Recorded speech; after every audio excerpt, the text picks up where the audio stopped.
Grabar. Perfecto. Bueno, ahí en teoría está. Bueno, bienvenidos nuevamente. Sé que hubo ahí un desfasaje a la mañana entre el mensaje con la grabación, con que íbamos a conectarnos hoy por Zoom y después Federico comenzó por StreamYard y por el vivo de YouTube. Ya creemos que para las próximas clases esto va a estar aceitado, pero bueno, disculpas por el traqueteo, ¿no? De ir de un canal a otro, de una plataforma a otra. A mí me gusta este espacio porque los puedo ver gracias a los que conectan la cámara y podemos estar también en interacción. Usen los recursos que Zoom nos brinda, digamos, pueden por supuesto utilizar el chat y escribir la pregunta que quieran, vamos a estar atentos a eso, pero también si a alguno le resulta más amigable y tiene ganas de compartir su opinión, sus preguntas, sus dudas, levantando el micrófono, desactivando el micrófono, y participando de esa manera, desde ya que más que bienvenido. Y está bueno también que pongan sus nombres porque a mí me ayuda también en la interacción o mismo para ir conociéndonos un poquito más. En cuanto se va enciendo la cámara, no hay problema, gracias Romina por avisar. Y bueno, dicho todo esto, vamos a retomar. ¿Se acuerdan que el lunes pasado comenzamos viendo teoría de la mente, digamos, desarrollando esta temática dentro del programa de la materia, que si habrán visto el programa, no es de las primeras unidades del programa.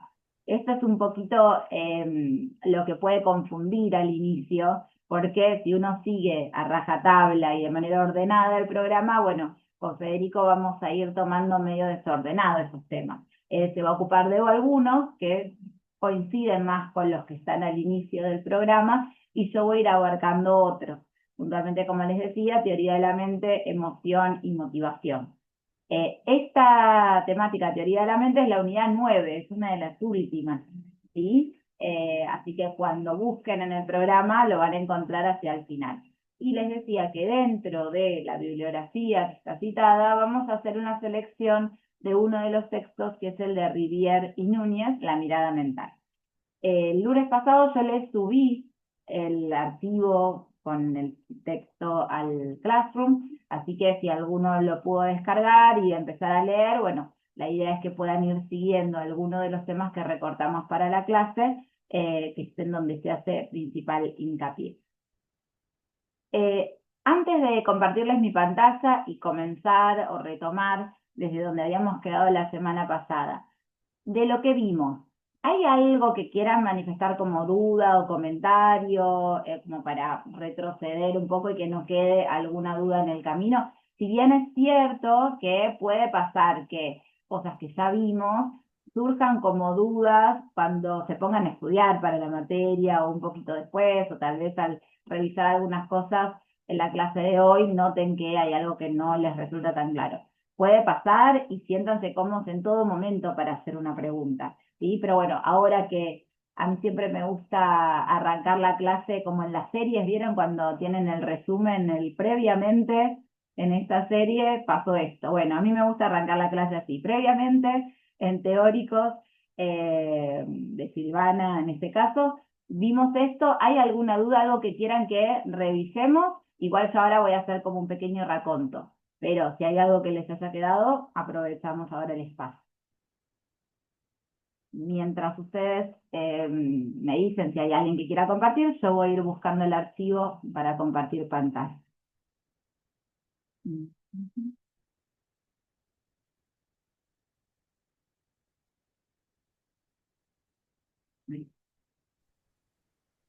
Bueno, ahí está. Bueno, por lo que veo por ahora, no hay duda, vamos viendo, ¿sí? Sobre la marcha. Pero voy a hacer un pequeño raconto. ¿Se acuerdan que habíamos hablado de la teoría de la mente en cuanto a la definición conceptual como una capacidad, una habilidad que tenemos? Esperen que me voy a otra página porque esto que les estoy mostrando es muy posterior y los puedo confundir. Me voy a ir a donde está esta, me voy a ir acá. Decíamos entonces que la teoría de la mente es una capacidad, es una habilidad que nos permite atribuir a un otro, a otras personas, mente, o dicho de otra manera, estados mentales, como ser pensamientos, creencias, deseos, intenciones, estados de ánimo. Y esto es posible gracias a que poseemos un subsistema cognitivo con conocimientos, representaciones, con capacidad de detectar ciertas pistas en el entorno, pistas conductuales de la otra persona, y mecanismos de inferencias que nos permiten interpretar ese estado mental, predecir la conducta de esa persona y actuar en consecuencia. Bien, esto era parte de lo que habíamos trabajado y habíamos dicho que muchos teóricos se habían preguntado, acá estoy, de si era algo compartido con otras especies o no. Dijimos que si bien hay experimentos que nos dicen que los chimpancés pueden llegar a tener alguna capacidad de detectar en otro la intención de resolver un problema, y pueden entonces también tener cierto seguimiento de la mirada del otro como para poder identificar hacia dónde está depositada la atención de una persona. Bueno, podríamos decir que hay cierto inicio de teoría de la mente, pero con algunas limitaciones. No sería para muchos autores la misma teoría de la mente en el chimpancé que en el ser humano. En el ser humano habría capacidad empática y habría otras capacidades que tienen un diferencial, ¿no? Estos eran los aportes de Ángel Rivière en primer lugar y de Simon Baron Cohen y Daniel Dennett. Bueno, habíamos hablado que para entender esta capacidad de identificar los estados mentales del otro, hay un concepto que es muy importante, que es el de metarepresentación o la representación de la representación. Habíamos quedado un poquito por estos pavos la clase pasada, ¿sí?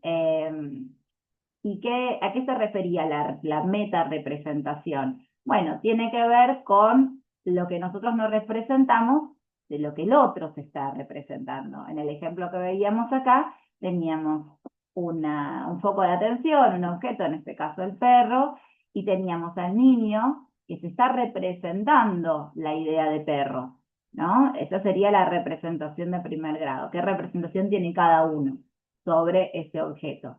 Distinto es pensar qué representación se hace esta chica que tenemos en la pantalla sobre la representación del niño, ¿sí? Entonces ahí ya estamos haciendo una cadena de representaciones o de interpretaciones de esas representaciones.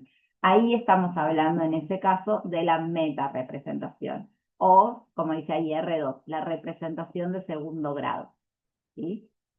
Bueno, hasta acá, ¿queda más o menos claro? ¿Estamos en línea?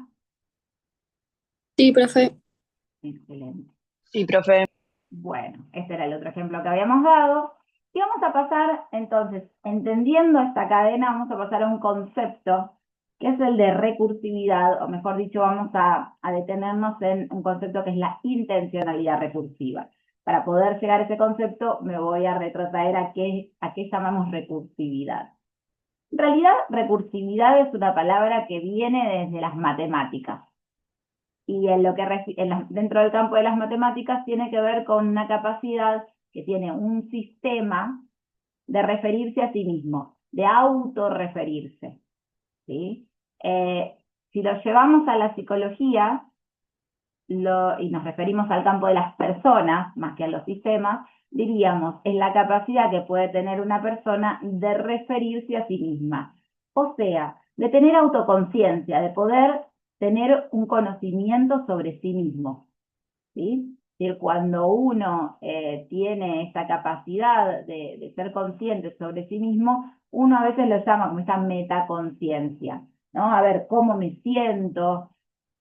¿Cuánto sé sobre un tema? ¿Cómo yo me manejo ante tales situaciones? ¿Sí? Es una capacidad de poder pensar sobre las propias habilidades, sobre lo que uno sabe. Y es una capacidad muy importante, muy interesante. ¿sí? Porque el poder conocerse a sí mismo y el poder detectar los propios estados es una habilidad que nos permite regularnos. Por ejemplo, me adelanto un montón, pero cuando hablemos de la inteligencia emocional, ese concepto que fue bastante trabajado por muchos autores, ¿no? Goldman, por ejemplo, fue uno de los que lo popularizó. Bueno, justamente en la inteligencia emocional, una de las habilidades es la capacidad de poder detectar las propias emociones, identificar el propio estado emocional, para después ser capaz de gestionar ese estado, esas emociones, de poder administrarlas adecuadamente, asertivamente. Entonces, eh, la recursión en psicología es esta capacidad de autoconciencia. Y está asociado claramente, como dice acá, a la capacidad o la actividad reflexiva y autorreflexiva de la mente. Ahora, cuando hablamos de recursividad mental, en el campo de la mente y de la teoría de la mente, nos referimos también a la capacidad de poder ensamblar pensamientos dentro de otros. Vamos a ver el ejemplo, que acá es lo que llamamos intencionalidad recursiva. Una cosa es hablar del pensamiento de otros, pero cuando empezamos a interactuar con un otro y empezamos a hacer ciertas secuencias de pensamientos de lo que uno cree y de lo que el otro cree, hablamos de que cómo los pensamientos se van ensamblando y de la intencionalidad recursiva. Fíjense este ejemplo que dice, yo sé que vos crees que yo no creo en vos. Acá ya se empieza a hacer un trabalenguas. Si lo analizamos en concreto, yo sé, yo tengo una representación de base, pero esa representación se basa en la representación del otro. Yo sé que vos crees. Ahí estamos hablando de representación de segundo grado, ¿sí? Yo sé que vos crees. O sea, yo me hago una representación de tu creencia, de tu estado mental. Pero fíjense que acá sigue. Yo sé que vos crees que yo no creo. O sea que ahí yo estoy armándome la representación de la creencia del otro y esa creencia involucra mi creencia. Bueno, acá se hizo un lío bárbaro, ¿sí? Hablamos ya de una tercer cadena. Si tuviéramos que hablar de eslabones, agregamos un tercer eslabón a la cadena de pensamiento. Es mi creencia sobre la creencia del otro que habla de mi creencia. Fíjense este ejemplo, a ver si creo que se va a poder escuchar. Les quiero mostrar un ejemplo de un episodio de Friends que habla de esto mismo. A ver si se puede seguir. Hola, tía. Sí, acaba de enterarse de lo de Mónica y César. ¿Lo de que son amigos y nada más? Ay, ya, güey, ella no sabe. Estábamos en el piso del tío feo desnudo y les vimos montándoselo por la ventana. De hecho, les vimos montándoselo contra la ventana. Entonces saben que tú lo sabes, pero no saben que Rachel lo sabe. Sí, pero ¿sabéis qué? No importa quién sabe qué. Ahora lo sabemos tantos que podemos decirles que lo sabemos. Por fin se acabarán todas esas mentiras y excusas baratas. O podríamos no decirles que lo sabemos y divertirnos a su costa. ¿Cómo? ¿A qué te refieres? Cada vez que digan que van a hacer la colada, les daremos un montón de ropa nuestra para que la laves. Oh, yo disfrutaría mucho con eso. No, alto, alto, ¿sabéis qué sería aún más divertido? Decirse. No, prefiero no decir. No, pero... Tú no tienes por qué hacer nada, simplemente no les digas que lo sabemos. No, no puedo soportar más secretos. Conozco vuestros secretos, conozco sus secretos y conozco mis propios secretos. Tú no tienes secreto. Ah, ¿no? Pues no sabéis lo de Abracín, el pingüino con el que duermo. En fin, no, ¿cómo les vamos a tomar el tema? A ver, tú podrías aprovechar tu posición como compañera de piso. Y yo podría utilizar el arma más poderosa que tengo, mi sexualidad. Javier Tener. Uy, perdón que no se escucha muy bien, ahí estaba leyendo un mensaje. A ver si puedo levantar un poquitito el volumen. A ver, déjenme un segundo. Voy a subir un poco el volumen de la computadora. Vamos a intentar de nuevo. Mentiras y excusas. Yo disfrutaría mucho con eso. No, alto, ¿sabéis qué? Con sus secretos y conozco mis propios. Pues no sabéis lo de hablar. Rechazo tu posición como compañera de piso. ¿Qué tengo? Mi sexualidad. Javier Teller, yo de menos.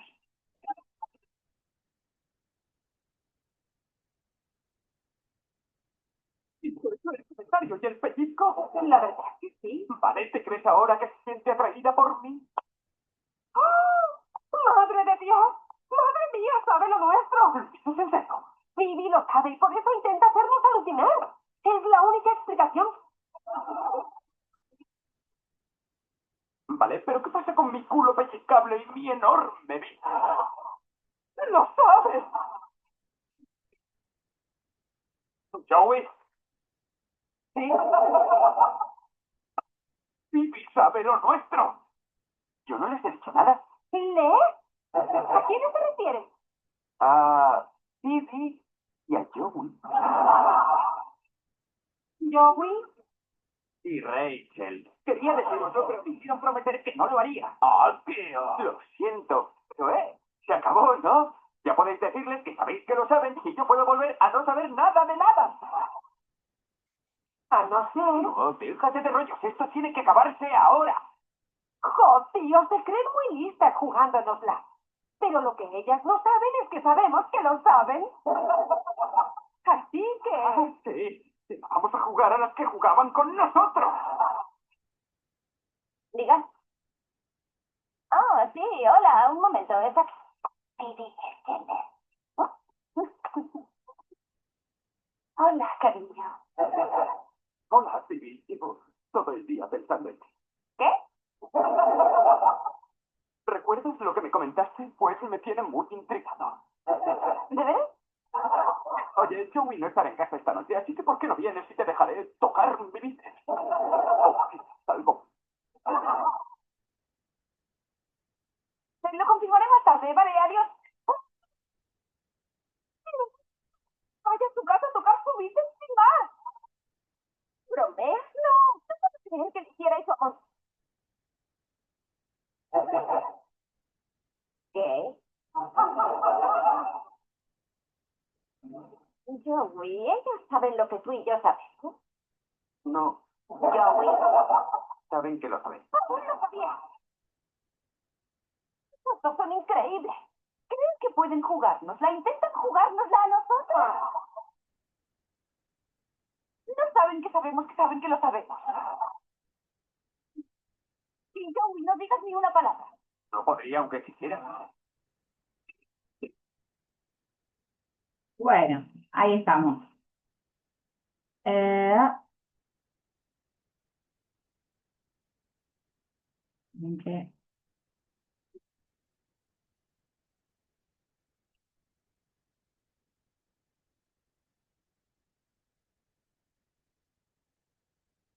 Dejo de compartir, ahí está, porque no sé qué toqué, pero algo no llegaba a visualizarlo. Bueno, antes de volver a la presentación, ¿se pudo más o menos escuchar en este gaseo, no? Es distinto Sí, a lo profe. que estamos acostumbrados. Después igual lo voy a Sí, subir sí. al Classroom, ¿sí? Así el que no lo pudo seguir bien también lo puede ver. Tal vez alguno lo haya visto si siguió la serie, este episodio, lo recuerde. Bueno, ¿qué es lo que pasa acá? Es una clara representación de lo que es la intencionalidad recursiva, ¿no? Ellos saben que no lo sabemos, que saben, ¿no? Se empieza a armar una cadena que es engorrosa, ¿no? Que hasta pensarla resulta un poquito dificultoso, pero donde se van ensamblando secuencias de pensamientos sobre la mente del otro, qué es lo que el otro sabe, y eso que el otro sabe también nos involucra a nosotros, qué es lo que el otro sabe sobre lo que nosotros sabemos, ¿no? Y se va generando un ida y vuelta desde ese lado. Así que bueno, quería como representarlo de una manera también cómica para que nos quede, ¿no? ¿A qué nos referimos cuando estamos hablando de este concepto? Bueno, vuelvo a la presentación y perfecto, ahí vamos. Después hay otro ejemplo de intencionalidad recursiva que yo lo tengo un poquitito más adelante, para hablar del engaño, pero fíjense que es bastante similar. Dice así, dos hombres están ante dos copas de vino. Una de ellas contiene veneno. Y tenemos un pirata y un siciliano, ¿no? Esos dos hombres están representados en el personaje de un pirata y de un siciliano. El pirata dice, muy bien, ¿dónde está el veneno? La batalla de ingenio ha comenzado y acabará cuando elijas y bebamos. Sabremos ahí quién ha acertado y quién ha muerto. Y el siciliano empieza a generar esta intencionalidad recursiva y esta cadena de pensamientos. Dice, bueno, es muy fácil. Lo único que debo hacer es deducirlo por lo que sé de vos. Si sos la clase de hombre que vertería el veneno en su copa o en la de su enemigo. Un hombre listo vertería el veneno en su propia copa porque sabría que solo un idiota creería lo que parece lógico. Y yo no soy un idiota, así que no elegiré el vino que tenés frente a vos. Pero podrías haber deducido que yo no soy un idiota y habrías contado con eso, por lo que no elegiré el vino que está frente a mí. Fíjense que nuevamente empiezan a establecerse un montón de variables sobre lo que el otro puede pensar de la mente del sujeto que tiene enfrente. ¿Sí? Así que bueno, se vuelve como una cadena compleja, pero en la que evidentemente estamos nosotros involucrados en nuestra cotidianeidad, ¿no? Claramente todos los días estamos involucrando a otros en nuestras cadenas de pensamiento. ¿Qué es lo que el otro está pensando? ¿Sí? Imagínense que de repente van al cajero, ¿no? Este es un ejemplo que usa mucho Federico González. Van al cajero y de repente ven que hay una persona en la puerta que tal vez no les genera tanta confianza, pero aún así ustedes dicen, yo no quiero que el otro piense que esa persona en sí misma me genera desconfianza, entonces voy a actuar de una manera natural. ¿Para qué? Para evitar que el otro piense que está pensando sobre una intencionalidad tal vez del otro que pueda llegar a hacerle algún daño. Esto es una situación cotidiana en la que permanentemente estamos jugando con eso. O fíjense en el caso de que uno quiera tal vez engañar al otro o hacerle pensar otra cosa, no tal vez por un mal fin. Fíjense que podemos a veces generar una pequeña mentira cuando queremos darle una sorpresa, una fiesta sorpresa a un amigo, ¿no? Entonces, si queremos darle una fiesta sorpresa a un amigo, vamos a tener que hacerle pensar ciertas cosas diferentes para que podamos realizar esa sorpresa. Entonces le vamos a decir que lo vamos a invitar a comer para el cumpleaños, ¿no? Y que va a ser solo una reunión de 2 o 3 personas porque el resto no podían, se les complicaba, ¿no? Entonces, podemos transmitirle eso para engañarlo y hacerle pensar otra cosa. Pero también podemos decir, no, yo creo que no se la va a creer, o va a pensar que yo le estoy mintiendo, o por la actitud que yo tuve va a creer que es una mentira, entonces voy a actuar de otra manera para que piense distinto. Bueno, y así se van ensamblando cadenas de pensamiento donde, bueno, nos llevan a actuar de una u otra manera, en definitiva. Bien, Profe, sí. ¿sería el accionar que yo tengo ante el accionar del otro? Bueno, esa es la consecuencia, ¿no? Porque a partir de pensar de determinada manera, yo voy a actuar de esa forma. Entonces, gracias a que yo pienso que mi amigo puede sospechar de mi comportamiento, voy a actuar de otra manera. O voy a disimular, voy a tener una conducta a partir de eso. Entonces sí sería una conducta a partir de la conducta del otro. Pero en definitiva lo que está acá de manifiesto, lo que queremos expresar a través del campo de la teoría de la mente es lo que nos estamos pensando, ¿no? Lo que nos estamos representando, más allá de cómo se expresa nuestro comportamiento, nuestro accionar a partir de nuestro mundo mental, es qué está sucediendo en ese mundo mental, en nuestra mente, y cómo esa mente se puede representar otras mentes. No sé si ahí aclaré o embarré, porque es un terreno donde se empiezan a hacer Sí, sí, se trabalenguas. entendió. Bien. Bueno, igual a medida que vayamos viendo las investigaciones va a quedar mucho más claro, así que seguimos metiéndonos dentro de este campo. Y la pregunta que también surge es, ¿cómo investigamos la teoría de la mente? Cuando tenemos esta conceptualización y lo queremos llevar al campo de la investigación, Bueno, ¿cómo lo trabajamos? ¿De qué manera podemos obtener evidencias que nos permitan generar estas hipótesis, estas teorías, estos esquemas de conocimiento? Entonces, una de las primeras aproximaciones, estoy hablando del año 1983, 1985, la realizaron en principio Wimmer y Perner, Baron Cohen también, fue un autor que trabajó mucho el campo de la teoría de la mente y su investigación, a través de una historieta, que es esta que yo les estoy mostrando en pantalla. La historieta se la conoce como la tarea de la falsa creencia. Ahora vamos a ver por qué. Tiene que ver con lo que se está presentando en esta historieta. Una historieta que normalmente se le presenta a niños pequeños para ver si logran pensar siguiendo una teoría de la mente esta historieta o no. Bueno, la historieta dice lo siguiente, que tenemos dos personajes. Tenemos por un lado a Sally y tenemos a Anne. Sally es la que está próxima a la canasta y Anne está próxima a la caja. Ambas comparten una habitación. Sally tiene una pelota y coloca su pelota dentro de la canasta, en presencia de Anne, que está observando la escena. Luego de que Sally puso la pelota en la canasta, se retira, se va de la habitación. Ana, que queda sola, agarra la pelota de la canasta y la coloca dentro de la caja. Y acá viene el momento cúlmine, donde uno le pregunta a quien le está contando la historia, en este caso a un niño, dice, cuando vuelva Sally, queriendo jugar con su pelota, ¿dónde crees que Sally va a buscar la pelota? ¿La va a buscar en la canasta o la va a buscar en la caja? Les pregunto a ustedes, ¿dónde creen que Sally va a ir a buscar la pelota? En la canasta. En la canasta. Bien, ¿están todos de acuerdo? Sí, sí. Sí. Bien, la canasta es donde la dejó, ¿sí? Con lo cual es lo que Sally conoce sobre la ubicación de la canasta. Ella no vio el movimiento que Anne hizo, donde finalmente queda depositada en la caja. Lo que Sally conoce es que está en la canasta donde la dejó, es el conocimiento que tiene.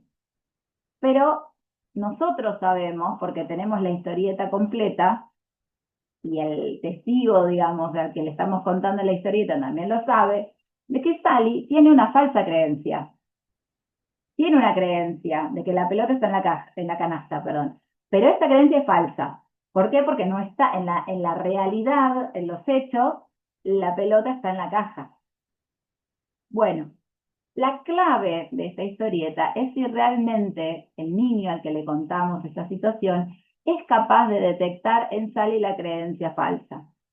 Esta creencia falsa es una creencia distinta a la que nosotros tenemos. Nosotros creemos, sabemos que la pelota está en la caja.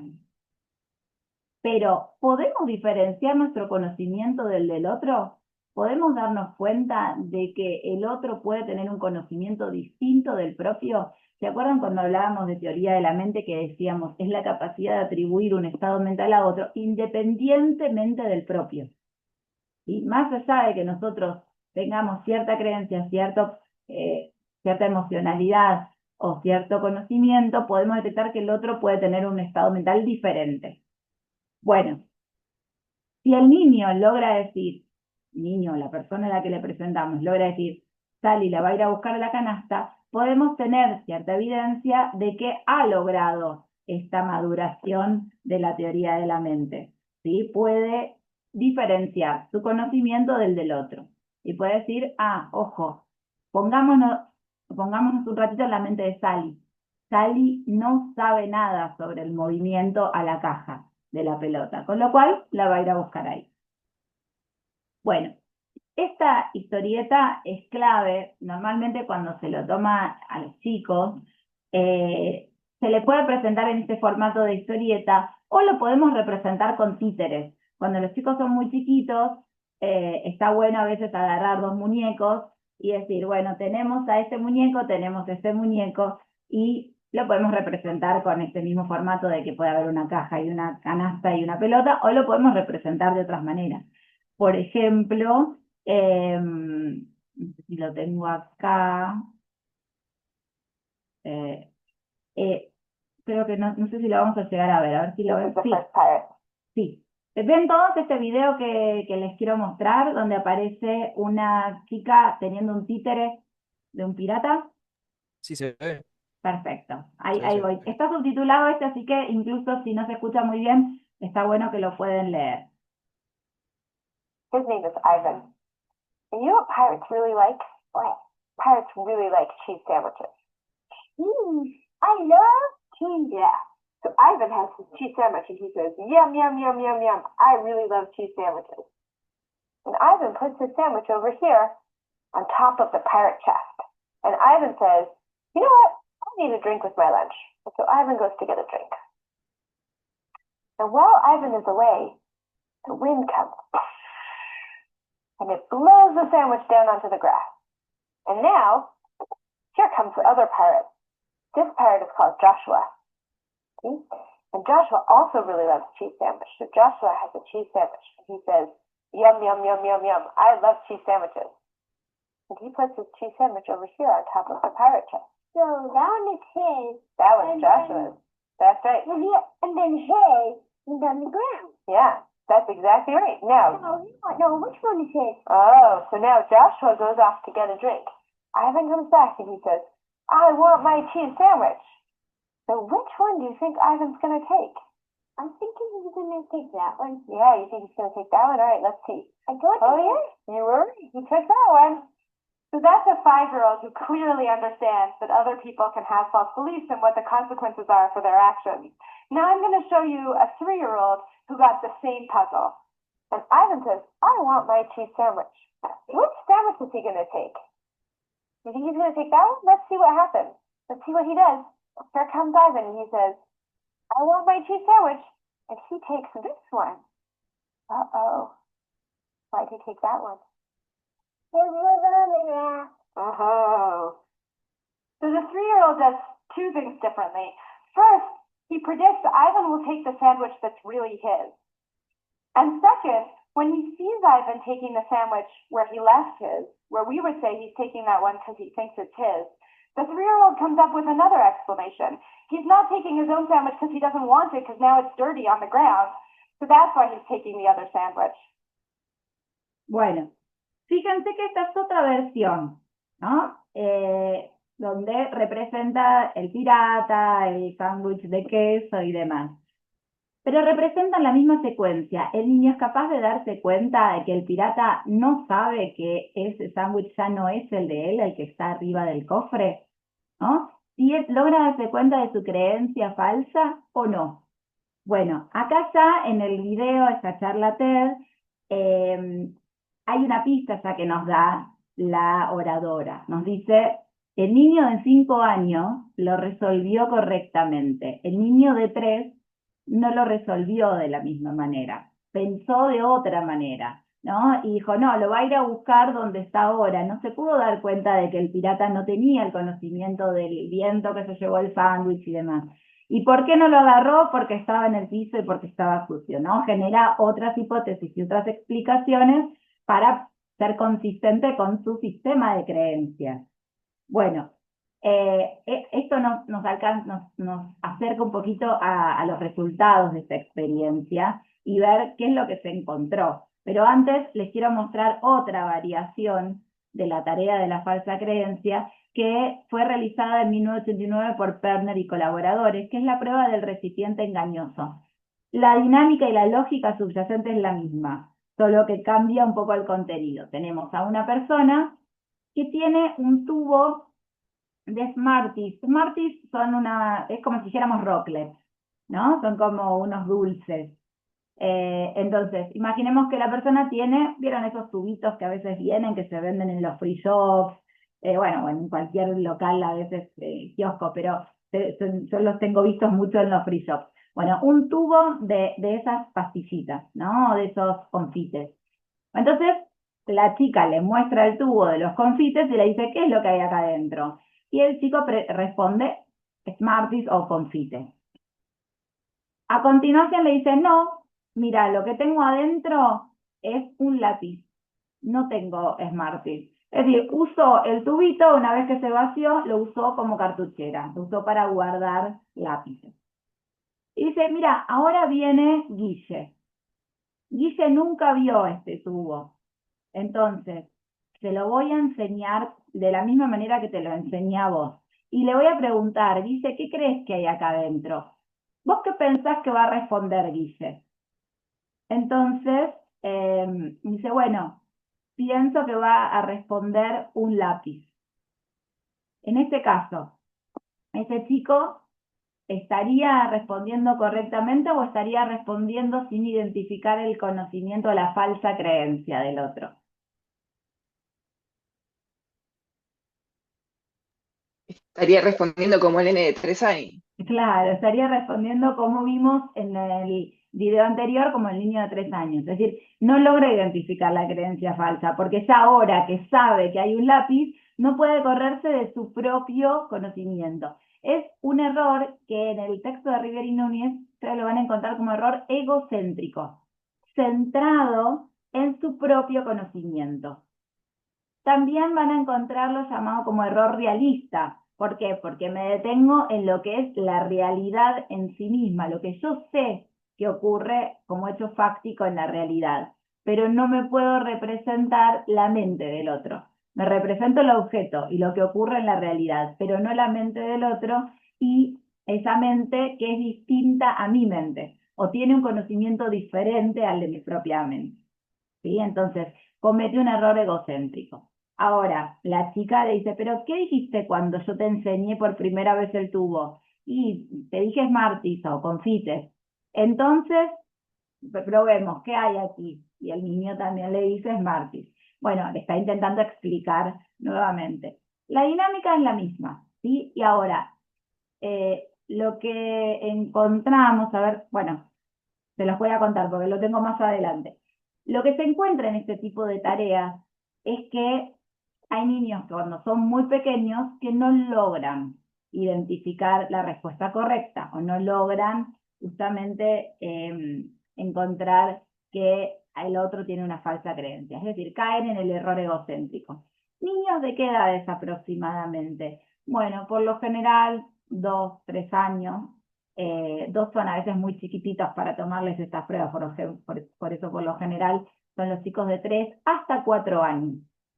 Partir de los 4 años y medio, 5, ustedes vieron que a veces cuando hablamos en materia evolutiva, de desarrollo evolutivo, no es que es a rajatabla, ¿no? Sabemos que a veces, bueno, como cuando el niño empieza a caminar, y el niño empieza a caminar alrededor del año, y hay chicos que caminan a los 10, hay chicos que caminan al año y medio, ¿sí? Y no es que haya un problema en ese niño, tiene que ver con bueno, que es una adquisición, que es un proceso que se desarrolla. Y dentro de esa franja podemos encontrar que normalmente se desarrolla esa destreza. Bueno, en el caso de esta teoría de la mente también, entre los 4 y los 5 años, se observa que los niños van adquiriendo esta visualización de la mente del otro, es decir, que van adquiriendo la teoría de la mente, van desarrollando su teoría de la mente. Al principio puede ser que incluso tenga como un atisbo de buena resolución de la tarea y tal vez se lo volvemos a presentar otra vez y dudas, ¿no? Porque como todo proceso se tiene que ir consolidando. Pero podemos encontrar que a partir de los 4, muchos niños empezaron a resolver correctamente esta tarea. Y entonces, siguiendo la historieta que les mostraba recién de Sally y Ann, responder que Sally va a buscar su pelota en la canasta. Me detengo un cachitito en el chat. Entonces, un niño de menos de esa edad tiene empatía porque si no puede pensar que pensaría el otro. Bueno, a ver, decimos que la empatía está asociada a la teoría de la mente porque es poder pensar en lo que al otro le pasa, en lo que el otro siente. Es cierto que a veces uno ve en ciertos niños pequeños ciertos rasgos o ciertos aspectos, indicios de empatía, pero no es una empatía sustentada en todo lo que implica el pensar en lo que al otro le pasa independientemente de lo propio. Normalmente los chicos muy pequeños vemos que caen en una actitud más egocéntrica, en pensar desde su propio eje, desde su propio pensar, sentir, experimentar. Entonces, es difícil, si bien uno intenta desde la estimulación temprana tratar de fomentar el pensar en el otro, el cuidado del otro, el cuidado del propio cuerpo y del otro, no es hasta 4 años aproximadamente que logran comprender mucho más sobre lo que el otro puede pensar. Bueno, acá Lara dice, suelen ser más sinceros sin medir lo que le pasa al otro. Claro, es decir, todavía no logran darse cuenta tan claramente que si yo digo algo de manera muy directa, el otro puede herir, sentirse herido, ¿no? O puede molestarle.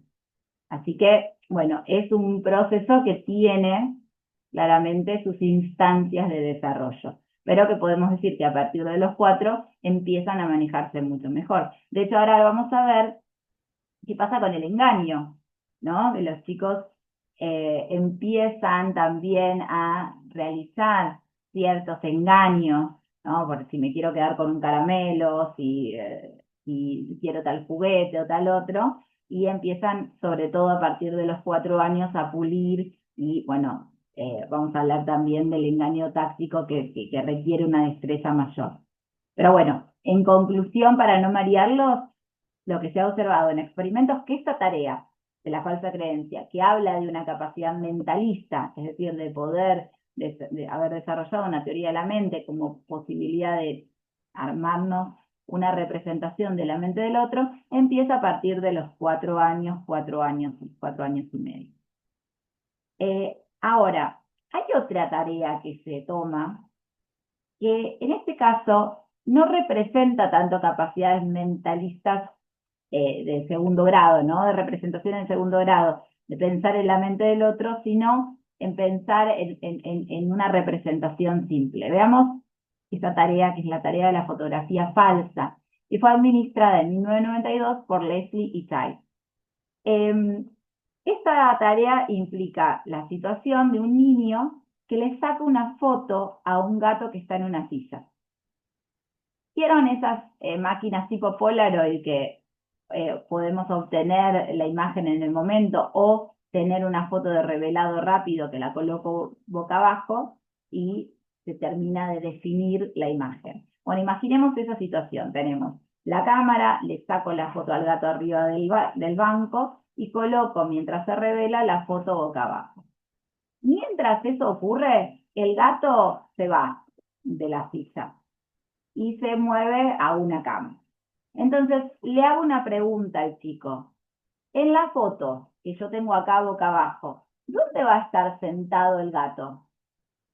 Bueno, acá que tenemos una situación donde la foto no va a representar la realidad actual, ¿sí? Porque la realidad actual nos dice que el gato está en la cama. Pero en la foto la sacamos en otro momento. Y la foto nos debería representar la imagen del gato dentro, en la silla.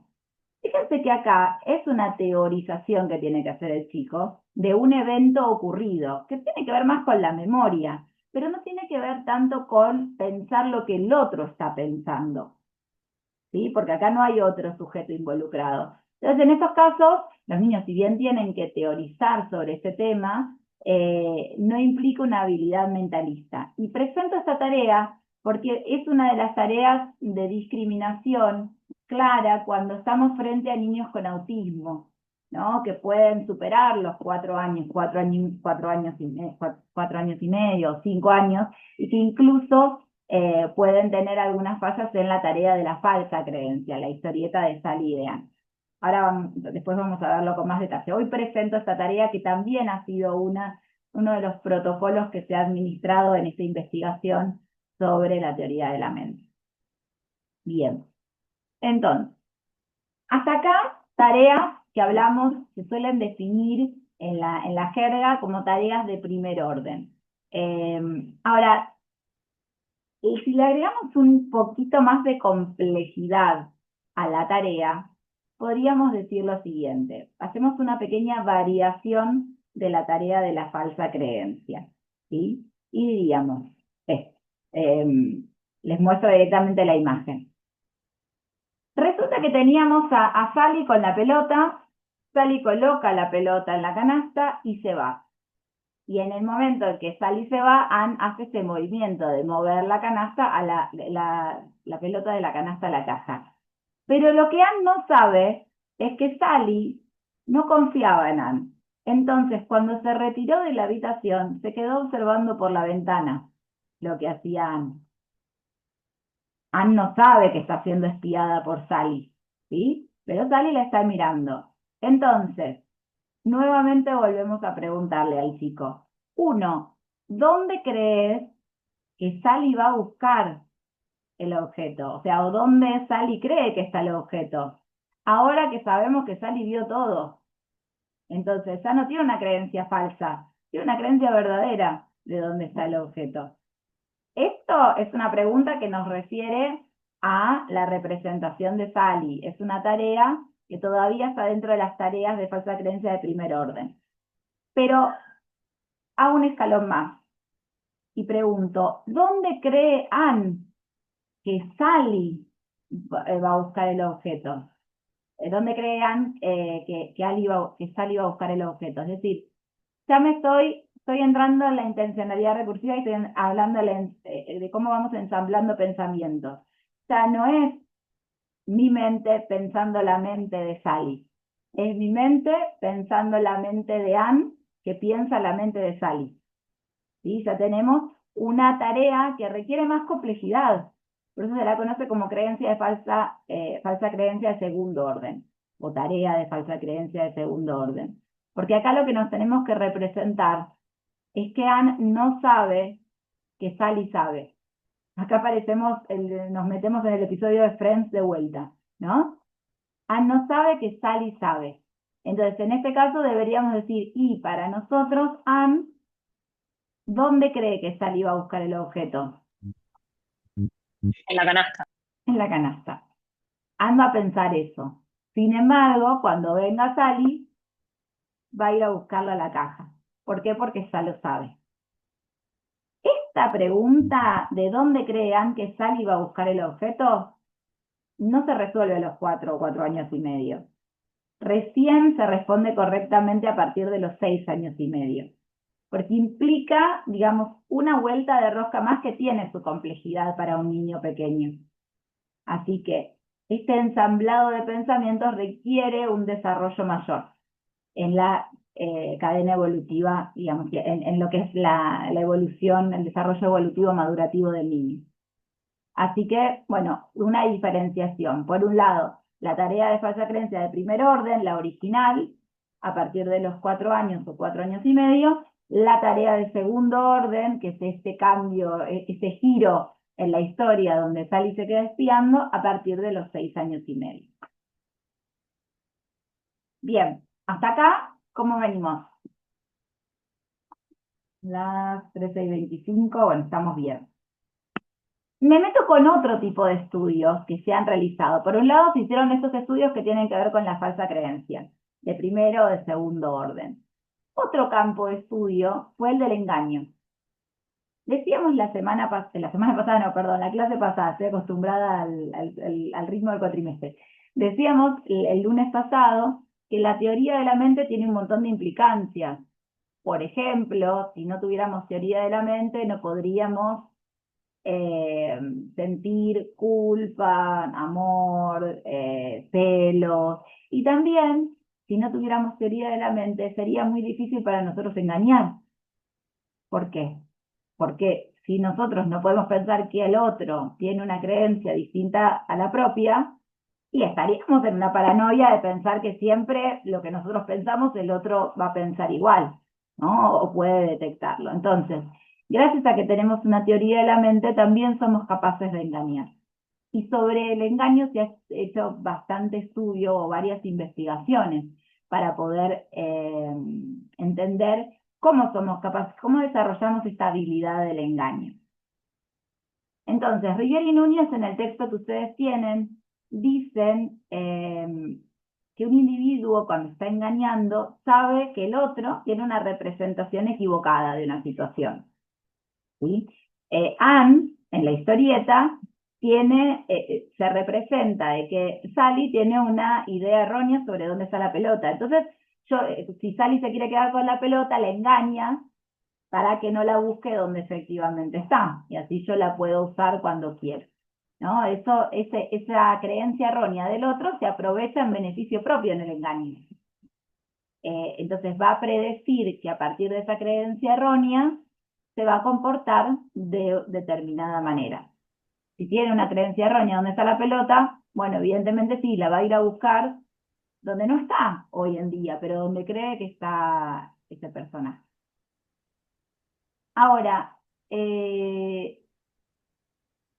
hay una situación un tipo de engaño, que es el engaño táctico, el engaño que tienes premeditado, ¿sí? Y que sigue una serie de reglas para hacerle creer al otro algo distinto, que tiene justamente el soporte conceptual o el soporte de parte de la persona de que haya conciencia por parte de quien está engañando, que haya un propósito, la intencionalidad de generar engaño en el otro, y la flexibilidad como para poder manejarnos según el comportamiento o las pistas que nos va mostrando la otra persona.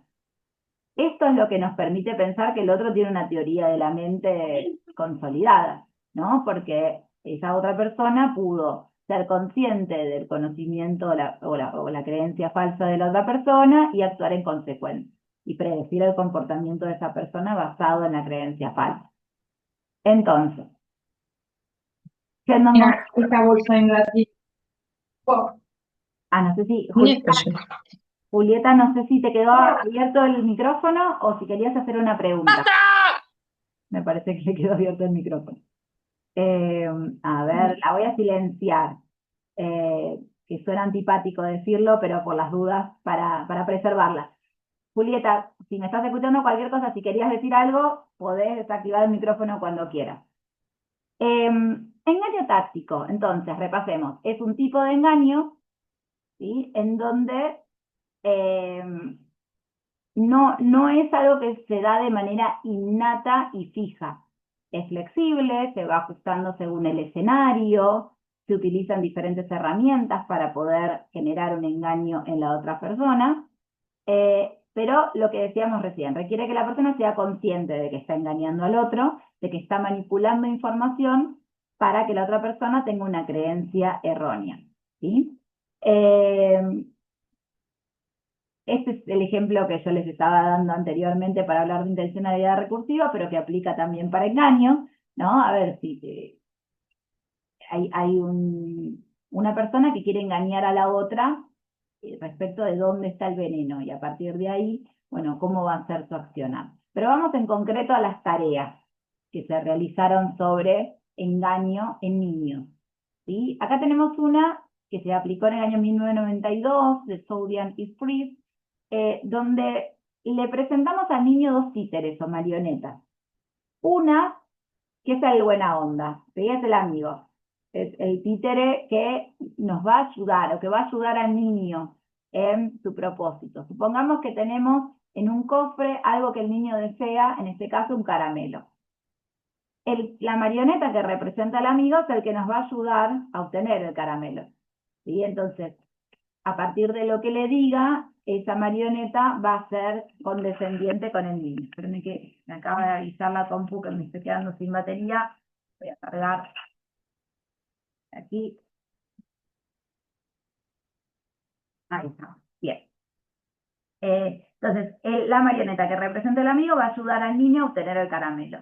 Por el contrario, quien representa al ladrón va a justamente querer robarle ese caramelo. Entonces, el niño lo que tiene que hacer es evitar que el ladrón consiga el caramelo porque no se lo va a entregar. Tenemos dos personajes y dos acciones distintas que se van a representar con las marionetas. Al que es amigo y que me va a entregar el caramelo, y yo lo voy a ayudar a que sepa dónde está. Al que es ladrón, voy a tratar de disuadirlo, voy a tratar de engañarlo para que no obtenga efectivamente el caramelo y así no me lo robe. Bueno, acá lo que se encontró cuando se administró esta tarea fueron dos situaciones diferentes que hablan de dos modalidades diferentes de actuar. Una es el sabotaje. Una es, si yo no quiero que el ladrón, el títere del ladrón, me robo el caramelo, me voy a poner arriba del cofre para que no lo obtenga, me voy a poner delante de él, se lo voy a tapar. Voy a hacer todo tipo de acciones físicas, motoras, que involucren el cuerpo para evitar que el ladrón obtenga el caramelo. Distinto es si yo aplico el engaño y aplico manifestaciones o introduzco manifestaciones verbales que impidan que el ladrón obtenga el caramelo. Ya no me pongo el cuerpo delante, sino que digo, ¿sabes qué? A mí me parece que el caramelo está guardado en la alacena que está allá en la otra habitación. Entonces le intento y, le acerco, le intento, le hago pensar al ladrón algo distinto. Le inserto un pensamiento diferente a lo que representa la realidad en sí misma, que el caramelo está dentro del cofre. Y el ladrón va a venir y me va a preguntar, ¿el caramelo está en el cofre? Y yo le voy a decir, no, no me muevo, ¿sí? Simplemente a través de lo verbal le hago pensar algo diferente, ¿sí? Esto implica el engaño táctico, de manera consciente, proposicional, propositiva e intencional, intento introducirle un pensamiento distinto al otro. Intento confundirlo, generarle una creencia falsa. En cambio, en el sabotaje, vuelvo al ejemplo anterior, lo que voy a hacer es, nada, me pongo adelante, ¿sí? Lo corro, lo saco de la escena, pero no a través de lo verbal. Sí, Augusto. ¿Cómo estás, profe? Buenos días. Tengo una Buenos días. consulta. ¿El engaño táctico y el engaño es lo mismo o hay una diferencia? No termino de entenderlo. Sí, en realidad acá cuando estamos hablando de engaño, estamos hablando del engaño táctico. Está bien porque a veces utilizamos la expresión completa y a veces solo hablamos de engaño. Es verdad que a veces una situación de engaño se puede dar sin tanta intencionalidad, conciencia, de una manera no tan ordenada y planificada, ¿no? Entonces, cuando hablamos del engaño táctico estratégicamente genero un escenario y una situación para que el otro se le genere una creencia falsa y sacar provecho de eso.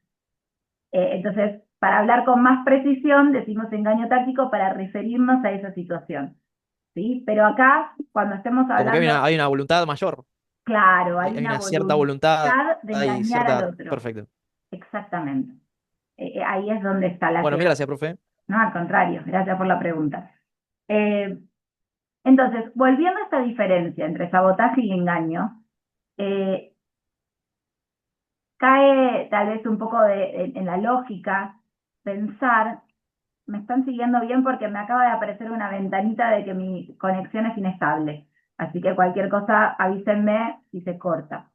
Entonces, lo que les decía, eh, es lógico pensar que tal vez cuando el niño es más chiquitito, dependa más de herramientas de sabotaje, de acciones que tienen que ver con el sabotaje, ¿no? Vieron que los niños muy chiquititos, cuando de repente alguien juega con, ay, me llevo esto, ay, me robo esto, los nenes que intentan hacer irse encima, ¿no? No, no lo hagas, me intentan agarrar la mano. En cambio, cuando van creciendo, van adquiriendo otras habilidades, además de lo que el cuerpo les permite hacer.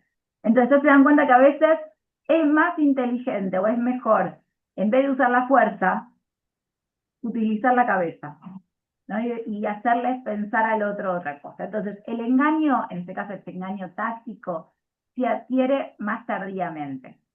¿Por qué? Porque implica desarrollo de habilidades mentalistas, implica pensar que el otro puede tener un conocimiento distinto del propio y anticipar frente a eso, poder diagnosticar que va a haber un comportamiento asociado a esa creencia y pronosticar lo que la persona puede llegar a hacer.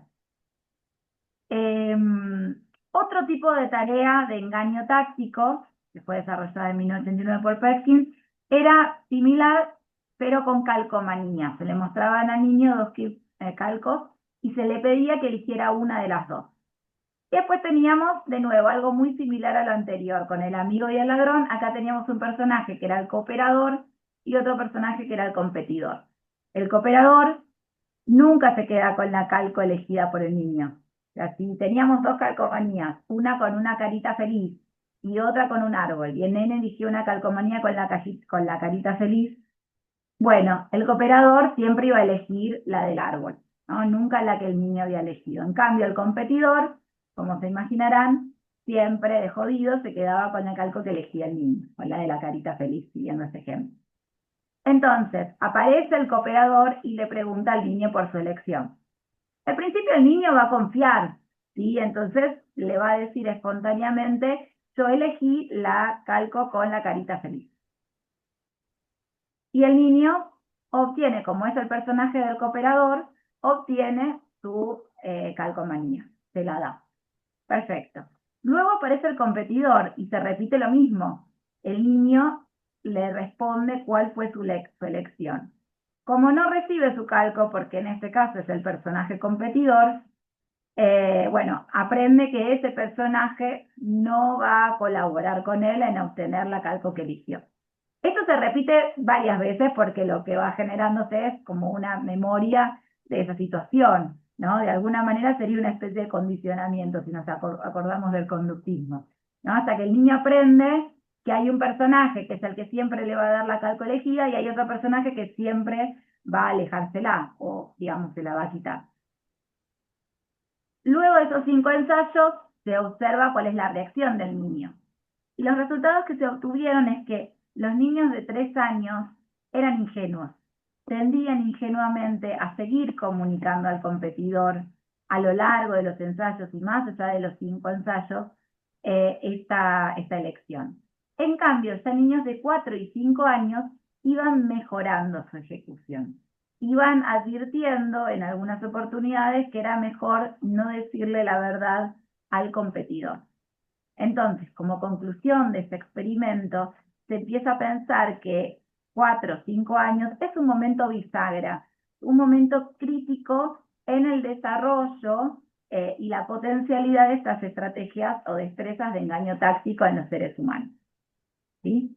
4 o 5 años. Por supuesto, cuanto más compleja es la táctica de engaño, más se requerirá de cierto dominio del niño, por lo tanto se espera que sean niños un poco más grandes, ¿no? Pero en situaciones de este tipo, en mentiritas más piadosas, como se dicen, bueno, a partir de los 4 o 5 años. A partir de ahí es que se teoriza que puede haber 3 momentos evolutivos en el desarrollo del engaño táctico.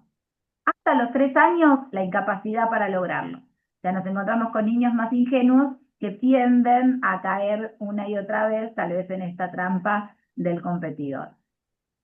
Hay un momento de bisagra y transición, que son los 4 años, donde observamos que a veces lo puede lograr, a veces falla, todavía está elaborando y probando estas estrategias, y hacia los 5 años que engaña con más facilidad y naturalidad. O sea, el niño ya es más experto en aplicar esta estrategia de engaño para obtener su beneficio. Bien, hasta acá los estudios que se hicieron para evaluar. Entonces, repasando, hay estudios de falsa creencia y hay estudios basados en el engaño táctico. Ahora, cuando yo hablaba de la teoría de la mente, decía que está basada, este subsistema cognitivo que nos permite inferir, detectar los estados mentales del otro independiente de los propios, se basa en un soporte conceptual, ¿no? Y en mecanismos de inferencias para poder establecer esta identificación del estado mental del otro y predecir la conducta. Ahora, ¿cómo hacemos para poder inferirlo? ¿De qué nos valemos? Hay ciertas pistas conductuales que el otro nos da que nos permite atribuir ese estado mental. Cuando veíamos el lunes pasado la imagen de Mick Jagger, decíamos, bueno, hay algo en el gesto, en la expresión, que nos permite identificar eso. Entonces, vamos a hacer un pequeño repaso de cuáles son todos esos indicadores que a nosotros nos sirven de input, de material de información inicial para poder después inferir cómo la otra persona está, qué está pensando, cuál es su creencia, etc. Entonces, en primer lugar, un aspecto que no... Uy, no sé por qué aparecía hablando. Sé que me quedó un audio de esta diapositiva. Acá digo, esta cara lo dice todo. Fíjense que ya nosotros somos muy habilidosos como seres humanos en poder identificar en la gestualidad ciertas emociones o cierto estado de la otra persona, ¿no? Tenemos eh, caras de sospecha, como la de, bueno, acá me delata la edad, ¿no? Pero el personaje que está arriba a la derecha se llamaba de un personaje de una serie de hace muchos años que se llamaba Arnold, ¿no? Y siempre hacía ese gesto cuando en medio de sospecha, decía, ¿de qué estás hablando, Willis? ¿No? Y hacía como esa carita. Pero podemos, sin conocer el personaje, podemos decir, bueno, hay algo de suspicacia en esa mirada, en cómo achica los ojos, en cómo frunce el ceño, en su boca, ¿no? Hay algo me parece que esta persona está sospechando o hay algo que no me cree de lo que le estoy diciendo. Después tenemos el personaje de Don Ramón, que también me voy al Chavo del Ocho, pero que también tuvo más popularidad este último tiempo con la serie del personaje. ¿No? Vemos una cara de enojo, de bronca, ¿no? De cólera, hay una mueca que nos dice mucho, hay una gestualidad y unos ojos, una mirada que también habla de cierto enojo. Después podemos inferir cierta sorpresa o un estado de descolocación en el personaje de la niñera, arriba a la izquierda, angustia o miedo en el personaje de abajo, en la imagen chiquitita, que yo les mostraba a You, una escena de la serie You el lunes pasado, bueno, también es el mismo personaje del que se enamora en la escena que yo les mostré. Bueno, esta niña que se volvió tan viral con este gesto, ¿no? Que también podemos identificar o interpretar muchas cosas, pero bueno, que nos habla de algo que le genera cierto desagrado o distancia. O la alegría del personaje de Leonardo DiCaprio, ¿no? Etcétera. Bueno, entonces, la comunicación no verbal es una fuente de información súper importante para la teoría de la mente. El poder percibir y reconocer emociones a partir de indicadores no verbales, como pueden ser los gestos en el rostro, el comportamiento del cuerpo, digamos, el movimiento del cuerpo, y la mirada, bueno, nos da un montón de información para poder tomarlas a favor en nuestro vínculo en lo interpersonal, ¿no? Estas son fotos viejísimas, pero que pertenecen a un autor que se llama Paul Ekman, que vamos a verlo cuando abordemos el tema de emociones, y que él se ha dedicado a estudiar muchísimo la expresión de las emociones, sobre todo en lo gestual y, digamos, en las expresiones faciales, y que trabajó también mucho la detección de la mentira a partir de las expresiones faciales, ¿no? Entonces acá podemos jugar un poco con cuáles son las emociones que detectamos: enojo, sorpresa, asco, también, perdón, miedo es la que asocian a la del centro arriba de todo, sorpresa, alegría, tristeza, y algunas de las emociones básicas que normalmente podemos todos identificar. Acá hay como una descripción de cuáles son los rasgos específicos, ¿no? Por lo general, en un estado de sorpresa, la persona suele generar una curvatura, suele levantar las cejas. ¿Por qué? Porque lo que intentamos hacer, además de abrir bien los ojos, los párpados están bien abiertos, es generar un mayor campo visual para poder detectar algo que pueda aparecer o algo inminente, ¿no? Entonces, necesitamos tener nuestra alerta bien abierta y acompañar nuestros órganos asociados a la visión o a la detección o a la percepción para poder identificar algo que puede ser un peligro y que nosotros necesitamos reaccionar. Bueno, eso como principales rasgos. Por ejemplo, en el miedo también se levantan las cejas, se arrugan las cejas hacia el centro, párpado superior se levanta, se abre la boca muchas veces, o los labios se muestran tensos o estirados hacia atrás. En la felicidad, por el contrario, hay más relajación de los músculos de la cara, bueno, la boca puede o no dividirse con los dientes expuestos o no, las mejillas se levantan, bueno, una expresión de enojo, las cejas se bajan, se dibujan juntas, los ojos tienen una mirada fija, dura. Bueno, después pueden leer con más detalle cada uno de estos rasgos, pero hay ciertas identificaciones claras de cada estado afectivo en particular. Por ejemplo, acá ustedes qué creen, ¿este estado qué denotaría? ¿Felicidad, tristeza, sorpresa, enojo, miedo o disgusto? Igual está un poco exagerado, digamos, la expresión es exagerada. A veces nos manejamos con menos exageración en nuestras expresiones. Pero bueno, ¿qué les parecería? Estoy entre tristeza y disgusto. Bien, entre tristeza y disgusto, acá nos Sí, acordará. Puede ser desinterés, parece como desinterés, desgano. Como, le faltaría hacer así con los hombros, de qué me importa, ¿no? Disgusto, tristeza. Disgusto Esta también fo- podría ser. Ok. Esta foto está tomada de la página de Paul Ekman, que hace este juego. Él, de hecho, además de tener muchos papers de investigación, no sé si ahora lo sigue dando, pero en algún momento daba un curso sobre cómo identificar la mentira y cómo detectar ciertas emociones a partir de rasgos. De hecho, él hizo un trabajo sobre microexpresiones faciales basadas en movimientos de los músculos de la cara. Entonces, bueno, este es un ejemplo que él toma. De todas maneras, acá puede haber cierta duda entre si puede ser tristeza por los ojos y bueno, la mueca, insisto, para mí es exagerada y puede estar más asociada a la mueca de asco del disgusto, pero puede haber ciertos otros músculos de la cara que no acompañen tanto al disgusto. Entonces, si nos guiamos por lo que dice Ekman en su página, sería tristeza la expresión que estaría representando este actor. Pero insisto, acá hay como un rasgo muy exagerado en la mueca que puede confundir. Bien,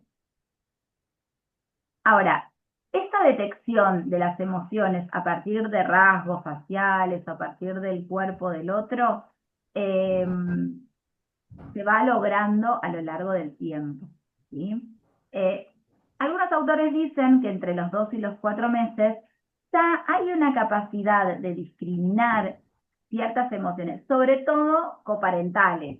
Hablo de las emociones en la mamá, en el papá. Es esta sonrisa social que empiezan a generar los niños de muy bebés, ¿no? Que a partir de la risa del otro generar la sonrisa. O a partir de, por ejemplo, yo tengo un bebé de 6 meses en este momento, ¿no? Y tengo una hija de 8. Y mi hija de 8, por lo general a veces, cuando se enoja, tiende a ir muy, muy cerca de su cara y a responderle, ¿no? Con enojo, ¿no? Y el bebé lo que hace enseguida es ponerse a llorar. ¿Por qué? Porque detecta, ¿no? Si bien, bueno, ahí ya estamos hablando de 6 meses, pero incluso a los 4 meses se detecta algo, digamos, en la emocionalidad, en el tono de voz, en la gestualidad, que no es amigable, ¿no? Que va en contra de esa amigabilidad.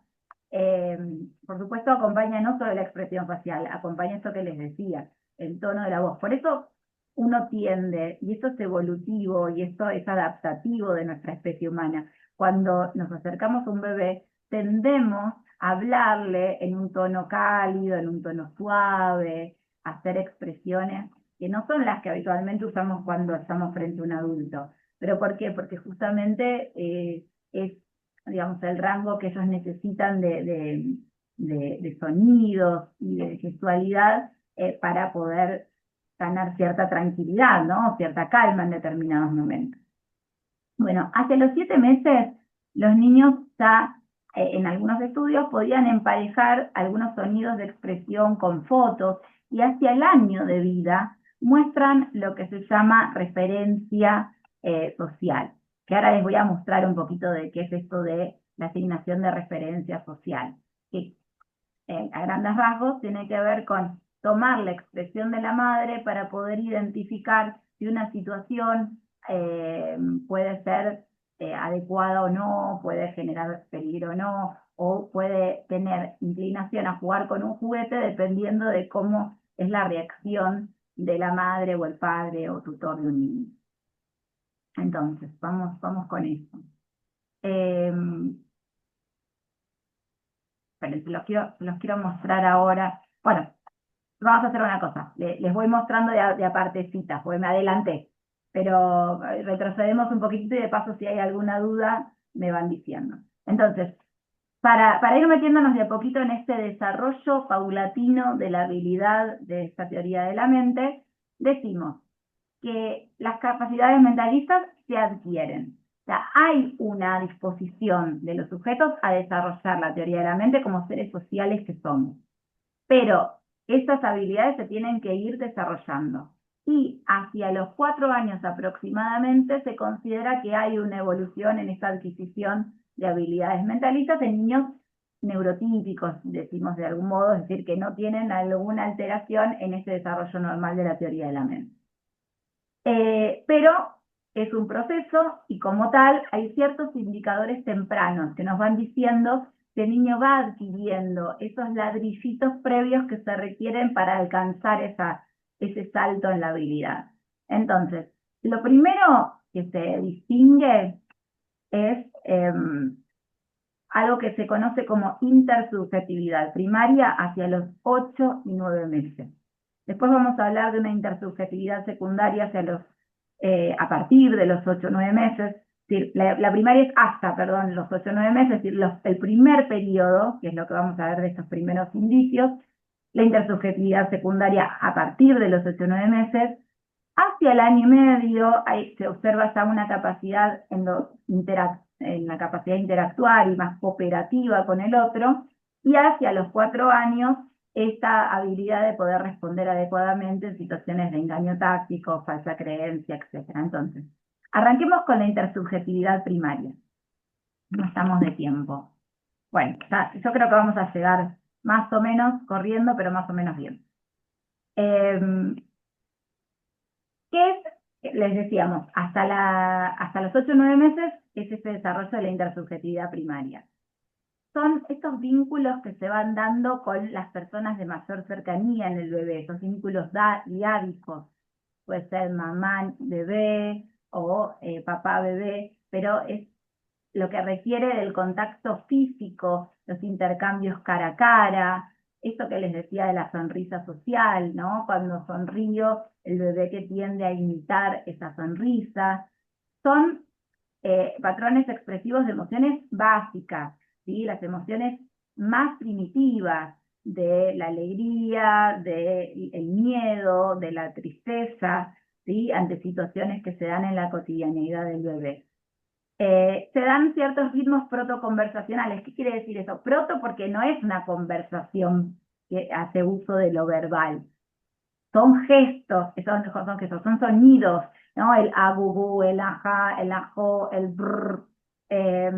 ¿Y por qué se habla de ritmos protoconversacionales? Porque por lo general hay cierto timing en donde la mamá le habla y el niño intenta responder, hacer alguna otra sonoridad en consecuencia, y así sucesivamente, ¿no? Entonces son protoconversaciones donde se intenta estimular la vocalización del bebé, ¿no? Y la interacción, por supuesto. Esto hasta los 8 o 9 meses. Acá yo les quiero mostrar un videito que a mi gusto es muy tierno, pero que habla de esta interacción, ¿no? De un bebé con su mamá. Mommy's gonna sing you a song. You want mommy to sing a song? Let me know how you feel about the song, okay?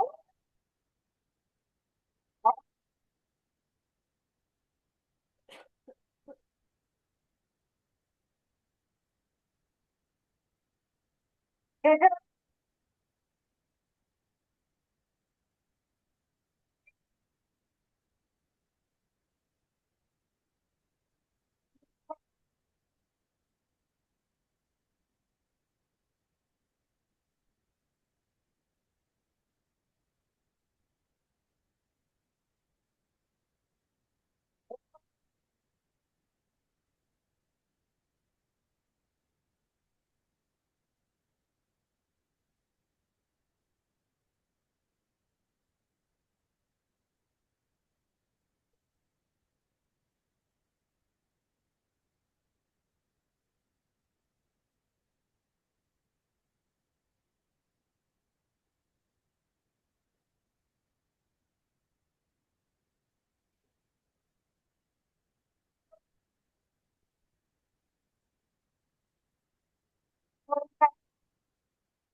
El profe no se está escuchando.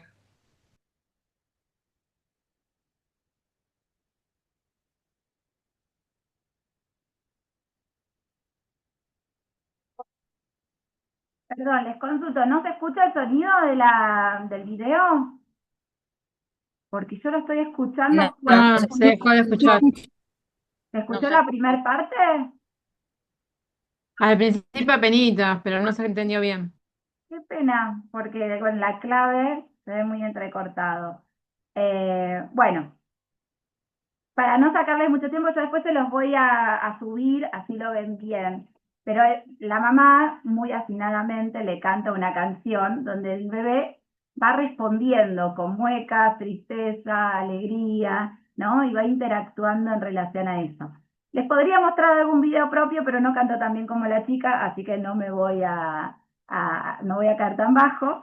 Pero lo que quiero representar, bebés de esta edad, empiezan a interactuar mucho con el sonido, con la voz del referente, puede ser de la mamá, puede ser de un otro, pero donde uno empieza ya a detectar que hay un ida y vuelta, donde uno le habla y le habla en ese lenguaje medio bebé y el bebé se ríe o el bebé reacciona en consecuencia a algo que le dicen, o empieza a querer expresarse. Entonces, esto es típico de la primera etapa, como indicador de este desarrollo, ¿sí? Esta primera etapa de intersubjetividad primaria. Ahora, ¿qué pasa en la etapa de intersubjetividad secundaria? Bueno, empieza a verse un poquito más, se escala un nivel, donde hay como una detección mayor de lo que al otro le está pasando. Entonces, hay cierta comunicación prelingüística, es previa que el niño se exprese con un lenguaje o un vocabulario, digamos, propio de nuestra cultura.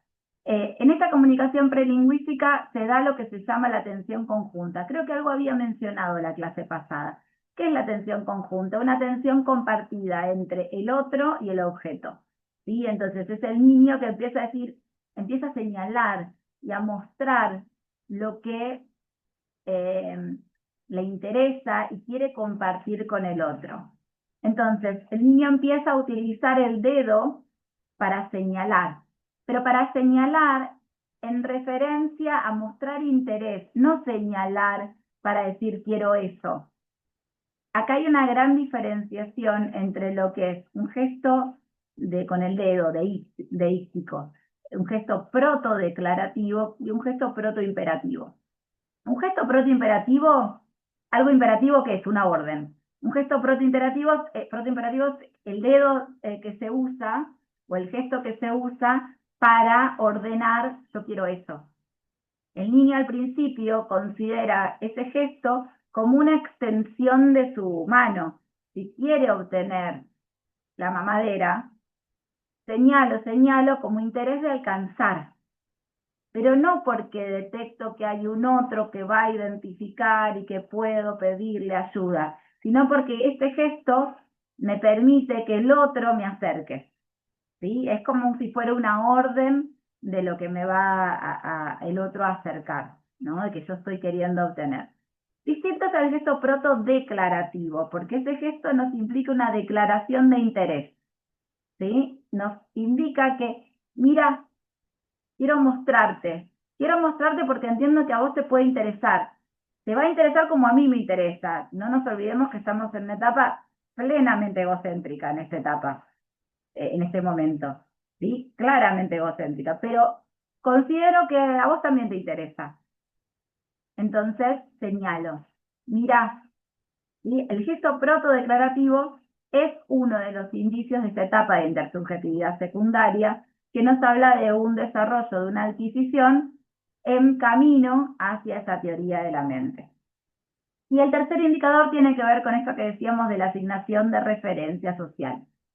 El adulto en su gestualidad o en su comportamiento es un punto de referencia para el niño, para aprender qué cosas o qué actitud tomar frente a una situación. Y acá sí les quiero mostrar un videito. Bueno, acá todo lo que les dije estaba en las diapositivas, ¿sí? Así que después lo pueden leer con más atención. Acá está lo que les decía de la referencia social que les quiero mostrar en un videíto. Algunos investigadores del laboratorio de Joe Campos en Berkeley quieren comprobar si los bebés pueden usar la información emocional que se desprende de las expresiones faciales de los adultos para decidir cómo van a reaccionar ante situaciones impredecibles. Nina.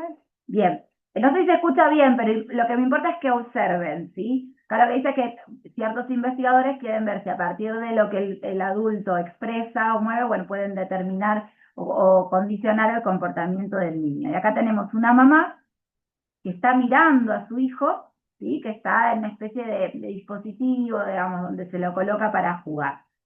Hasta ahí. De 10 meses, ha venido al laboratorio con su madre. Esta se halla en el otro extremo de un precipicio visual. Colocan a Nina sobre la parte sólida y ahora debe gatear para llegar hasta donde está su madre. A medida que se aproxima a una especie de acantilado, se siente insegura. Y mira. Fíjense lo que pasa acá. Este dispositivo, digamos, que la bebé tiene 10 meses, ¿sí? Por si no se va a escuchar. Tiene una parte donde solamente se ve ese cuadriculado del piso, con lo cual ahí no parecería haber peligro desde lo que visualiza el bebé.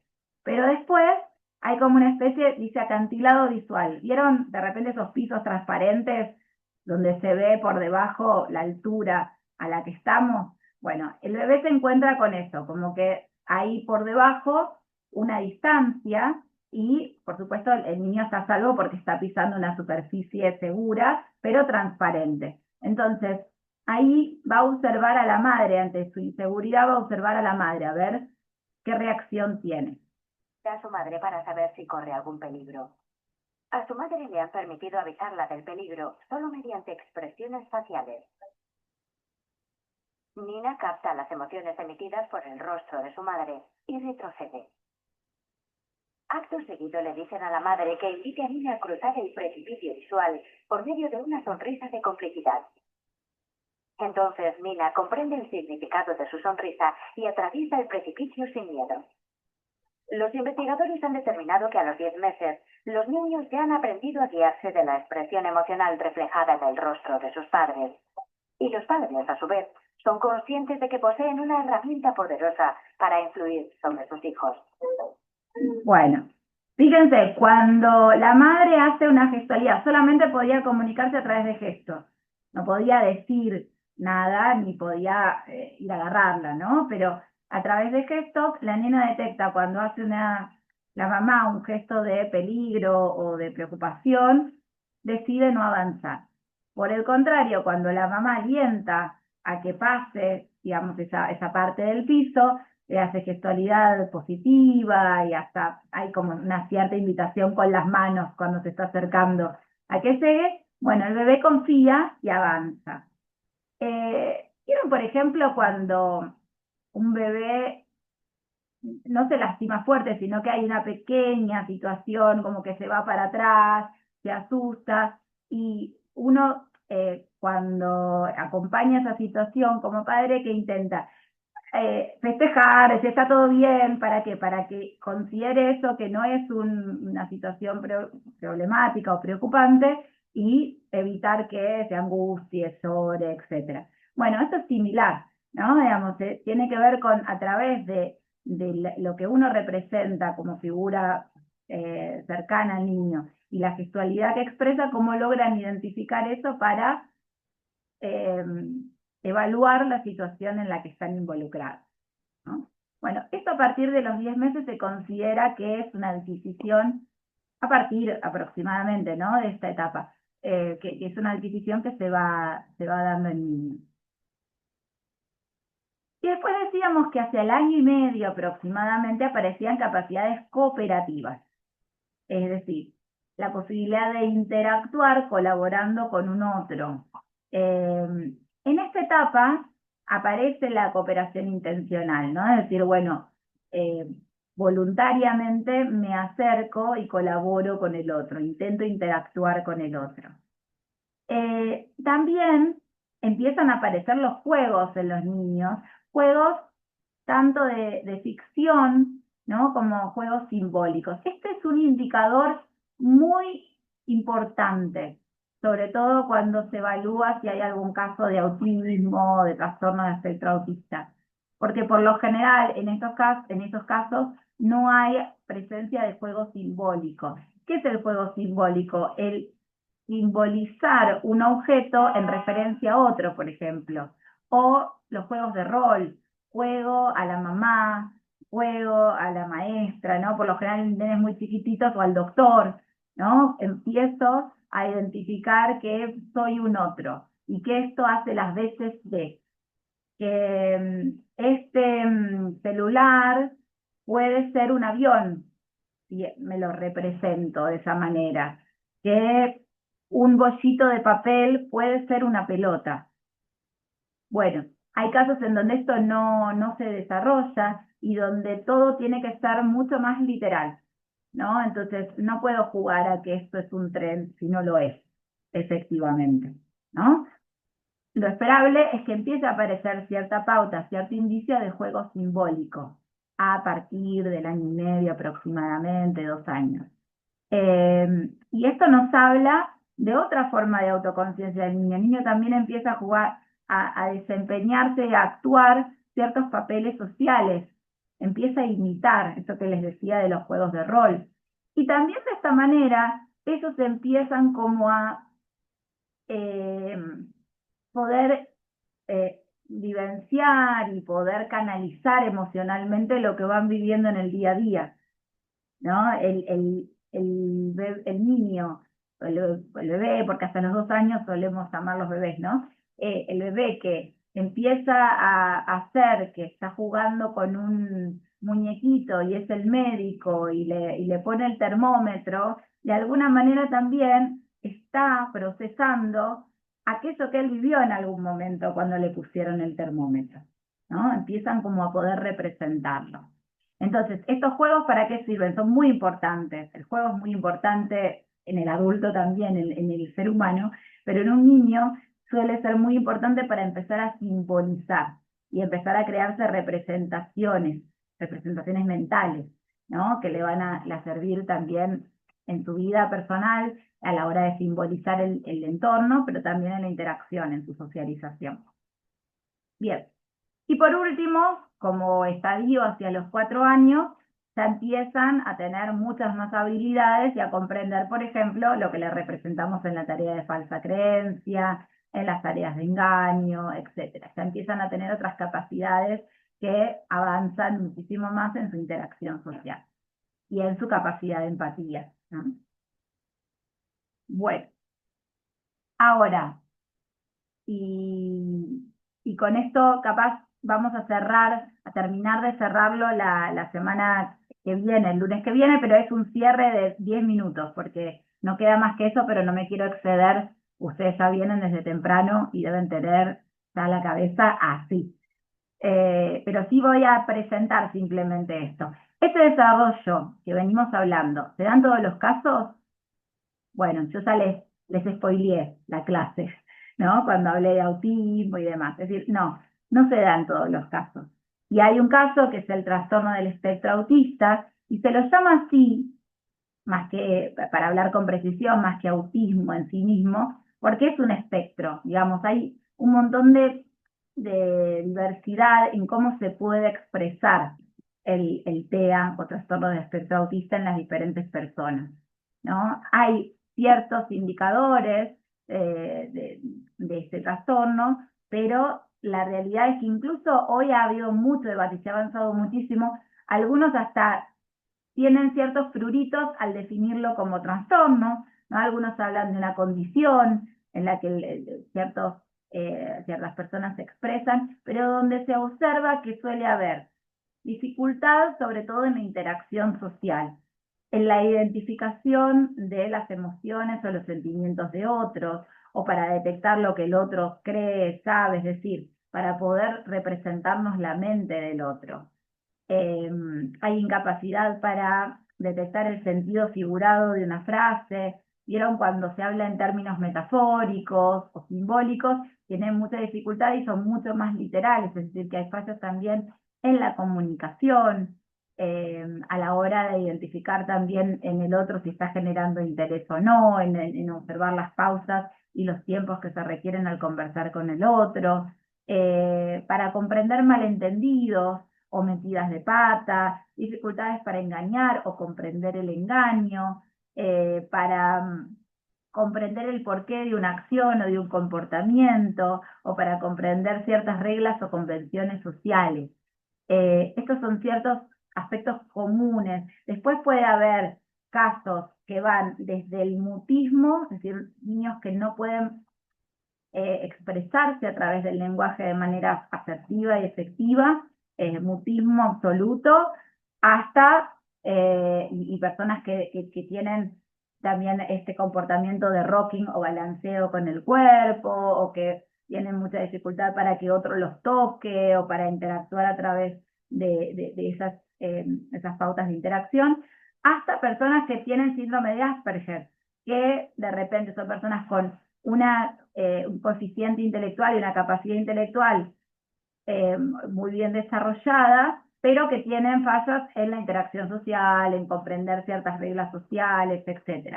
Por eso es que les pongo en algunas de estas imágenes el ejemplo de Sheldon, de esta serie, me sale How I Met Your Mother, de Big Bang Theory, que algunos dicen, bueno, puede ser similar lo que expresa el personaje a un síndrome de Asperger, ¿no? Alguien muy inteligente, con mucho potencial intelectual, pero con mucha dificultad para interactuar con el otro, con falta de empatía, por momentos se observa, digamos, que en la interacción y en los ritmos de la conversación, incluso cuando tiene que leer al otro, ¿no? Tiene que interpretar lo que el otro le pasa y se le dificulta mucho. Así que después vamos a ver algunos ejemplos más puntuales en la próxima clase para cerrar, pero bueno, para que se queden con esto. Se desarrolla en todos los casos, no hay casos en donde se observa que hay dificultades para la consolidación de esta teoría de la mente, y se suelen dar dentro del trastorno del espectro autista ciertos problemas comportamentales, que son estos tres que vamos a desarrollar la clase que viene. Alteraciones en la socialización, alteraciones en la comunicación y alteraciones en la imaginación, ¿sí? Pero bueno, con esto ya son 14:15 o'clock, así que voy a dejar de compartir pantalla y vamos a cerrar lo que es la clase de hoy. Todo esto lo siguen teniendo en la misma presentación PowerPoint que les compartí ya en el Classroom, ¿sí? Así que todo lo que, si ustedes ya descargaron el PowerPoint, es lo mismo que van a tener, solo que, bueno, hoy fuimos avanzando con la explicación. Lo que sí voy a agregar son videitos y todo lo que fui mostrándoles hoy que complementen, y de hecho les voy a agregar una sugerencia. A los que les interese autismo, hay series, hoy en día hay mucho material, pero hay una película en particular que si se viene el fin de semana tienen ganas de ver, está en YouTube completa, no está en todas las plataformas, pero es muy interesante porque está basada en una historia real, que justamente es un caso que Oliver Sacks, que es un neurólogo, falleció hace un par de años, trabajó muchísimo, un neurólogo muy famoso, de una persona con autismo. Ahora se los voy a escribir porque la película recibe el nombre de la paciente y es un nombre bastante complejo, así que ahora se los escribo para que lo puedas visualizar. Pero es una película muy interesante porque incluso habla sobre el origen del autismo y los diferentes debates que se dieron entre autores para trabajar estos temas. Así que después quiero desarrollarlo con más atención la clase que viene, así ya no les saco más tiempo, pero ahora se los voy a poner en el Classroom, el enlace, así directamente lo pueden ver desde ahí, el que tenga ganas, ¿no? Por supuesto. Profe, Bueno, sí. Oliver Sacks es el que escribió El hombre que confundió a su mujer con un sombrero.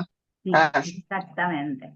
Pero bueno, este está en otro libro, no El hombre que confundió a su mujer con un sombrero, creo que está en Despertares, Así que, bueno, es otro caso de una paciente que trabajó con ella durante muchísimos años, y bueno, fue muy interesante, fue un síndrome de Asperger, digamos, el diagnóstico de esta persona. Así que bueno, acá Perdón, profe, sí, una cosita. También puede ser que tengan sensibilidad particular a veces a los sonidos, a la luz, que a veces les totalmente, ayuda a usar algún auricular para no escuchar el ruido del entorno, en el caso sí, del autismo, ¿no? totalmente. Sí, Eso. por lo general hay una hipersensibilidad a los sonidos, Claro, sí, sí. al contacto con el cuerpo, a la iluminación o la estimulación lumínica por momentos. Entonces, chicos que tal vez tienen más desarrollo de esta situación, sí, se los ve que están muy angustiados en situaciones donde hay mucho ruido. Bueno, de hecho, habrán visto que hace poco se habilitaron funciones en el cine y en el teatro para niños con autismo, por ejemplo, porque Claro, gracias, justamente profe. hay menor estimulación lumínica, sonidos mucho más cuidados, etcétera. Así que bueno, no, al contrario, gracias por el aporte. Lo vamos igual a trabajar con más profundidad, pero está bueno el aporte. Acá me preguntaban si hay algún texto para leer la semana que viene. El mismo. Seguimos trabajando con Rivière y Núñez. ¿Sí? Ese es el que vamos a trabajar principalmente. Después puede haber material complementario, pero para lo que vamos a trabajar en estas clases y lo que vamos a exigir para el examen es ese texto, el texto de Rivière y Núñez. ¿Sí? Bueno, eh, nos vemos la próxima, que va a ser el lunes que viene. Yo ahora les vuelco todo esto que les venía diciendo en el Classroom, así pueden tenerlo a disposición. El lunes que viene, la misma dinámica de hoy. Después, entiendo que vamos a hacer todo por Zoom, pero por las dudas estén atentos al Classroom por si Federico hace alguna otra comunicación adicional. Pero en lo que respecta a nosotros, nos seguimos viendo por este canal de Zoom. La próxima, cualquier duda que tengan, sabe que tienen el mail y tienen el espacio del Classroom para poder consultar. Bueno, les deseo Vale. un hermoso fin de semana porque no nos vamos a ver hasta el lunes. Disfruten también las clases de prácticos, algunos sé que ya empezaron. Aprovechen también las ejercitaciones en clase de prácticos. Y bueno, nos estamos viendo el lunes próximo. Y descansen también porque eso viene movidito. Igualmente, profe, beso. Un beso. Gracias, Igualmente, gracias. Gracias, profe. profe. Chao, chao. Chao, profe.